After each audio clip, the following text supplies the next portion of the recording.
For centuries, religions like Christianity have promised eternal life, but only after death. Now science is catching up and suggesting we might not need to die at all. The idea sounds thrilling, even divine. But would eternal life be a blessing or a ticking time bomb? Welcome to Lazy Animal. Sit back and relax, and I will tell you a story. Today, we're diving into a question that's haunted humanity for thousands of years.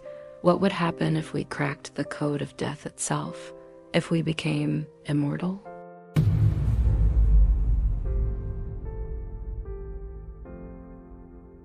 Humans have dreamed of eternal life since the beginning of time.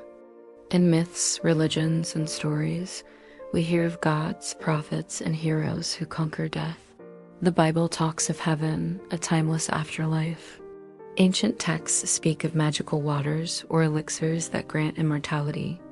Even today, Silicon Valley billionaires are investing billions into anti-aging research, hoping science can do what faith once promised.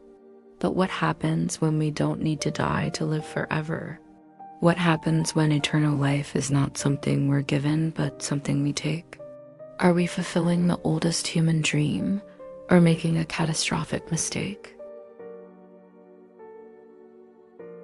When we say immortality, we don't mean invincibility. You could still die in an accident, in a war, or by choice. What we're really talking about is ending biological aging, the natural process that breaks down our bodies over time. Scientists are already working on it. Through gene editing, we may be able to reset cells so they don't degrade. With nanotechnology, we might one day repair DNA and remove cancer-causing mutations. And then there's the wild frontier of digital immortality, uploading your consciousness into the cloud, where your mind could live on forever in a virtual world. The first steps won't be dramatic. Life expectancy will rise. Diseases will vanish. Aging will slow. Then maybe, if the breakthroughs keep coming, we'll reach a point where death is no longer inevitable, a choice, not a certainty. But what does a world like that even look like? There are obvious upsides to a longer, healthier life. Imagine having centuries to learn, grow, and explore. You could master any skill you wanted, write novels, build companies, learn every language on Earth. Time would no longer be a constraint.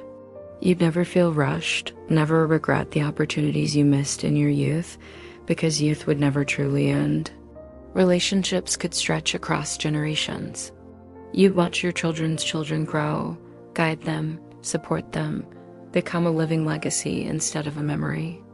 And with such long lives, people might finally start thinking long-term. We might stop treating climate change like someone else's problem. If you knew you'd be alive in 300 years, you'd probably care more about rising sea levels or the collapse of ecosystems.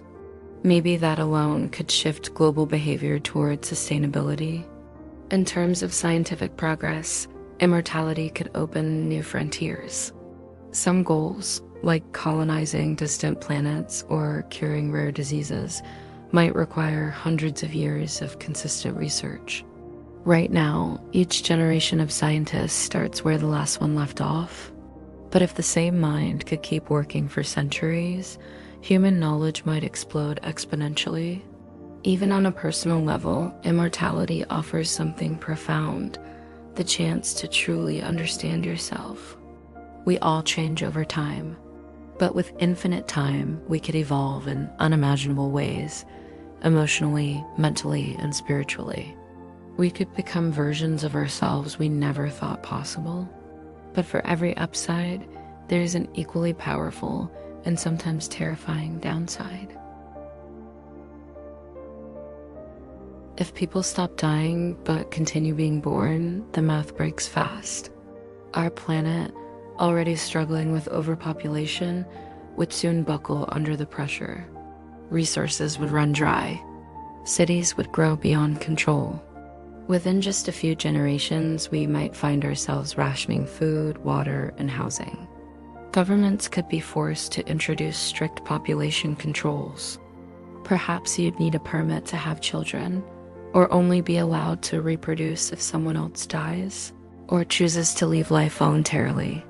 And then there's the issue of inequality. Immortality won't be free. Like every new technology, it will start as a luxury for the rich. Billionaires will be the first to buy extra decades and eventually centuries of life. Meanwhile, the poor will age and die as always. Over time, the gap between mortal and immortal won't just be economic, it will be existential. Imagine a world where the same 200-year-old elites rule politics, control wealth, and dominate culture. How do you compete with someone who's been alive and accumulating power since before your great-grandparents were born? Could democracy survive when its voters are outlived by immortal kings in business suits? Then comes the psychological toll. We are not wired for eternity. The human mind evolved to experience life in bursts. Childhood, adulthood, old age. But what happens when you outlive everyone you love? When birthdays, holidays, and even achievements lose meaning because time stretches endlessly ahead? Would suicide become normalized? Would society create clean, peaceful options for people to check out when they feel they've lived long enough? Clinics where people go after 600 years and say, "That's it, I'm done." And what about the economy? Retirement doesn't make sense in an immortal society. You can't stop working at 65 and live off savings for 400 years. Pension systems would collapse. Governments would need to invent entirely new economic models, maybe even transition to a post-work society. Universal basic income might become essential. Not a political debate, but a survival mechanism. Justice would change too. How do you punish someone who lives forever? A life sentence becomes meaningless.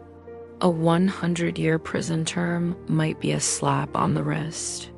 Would we start using eternal imprisonment? Or worse, would death penalties become more common, simply to prevent criminals from re-entering a world they no longer fit into? Immortality wouldn't just extend life. It would unravel everything we've built around death. Law, finance, identity, and meaning.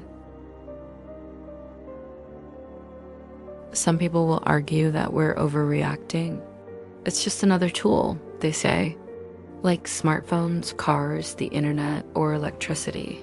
At first it's expensive, then it becomes normal. They might be right to an extent. Cell phones used to be luxury items. Now they're in nearly every pocket.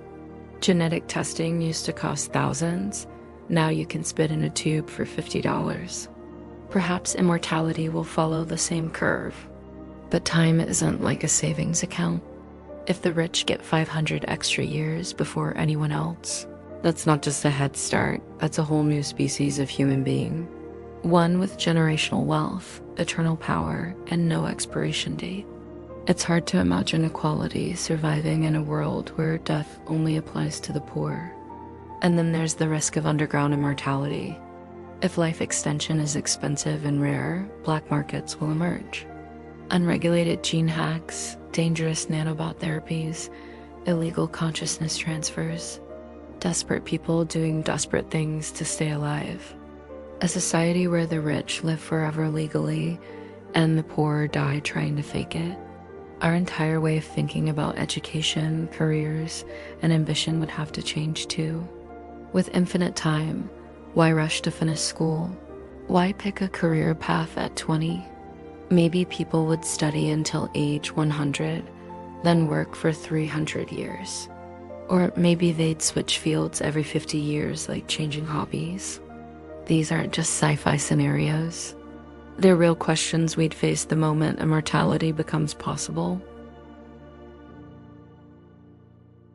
Maybe the biggest questions aren't scientific or political. They're philosophical. What gives life meaning? Is it the people we love? The dreams we chase? Or is it simply that we know it all ends? That death adds urgency. It forces us to make choices, take risks, say, "I love you" before it's too late. If we knew we had forever, would we still feel that fire? Could we even stay sane, watching the world change around us endlessly? Our sense of self shifting so slowly that after centuries, we're not even sure who we used to be. Would we become numb, detached, hollow? Culture might stagnate too. If the old never leave, the young never rise. Innovation often comes from new generations challenging the old, but what happens when the old don't go? We might replace the finality of death with a different kind of death, a life so long it starts to feel like a trap. A slow fade into meaninglessness where time loses shape and purpose erodes.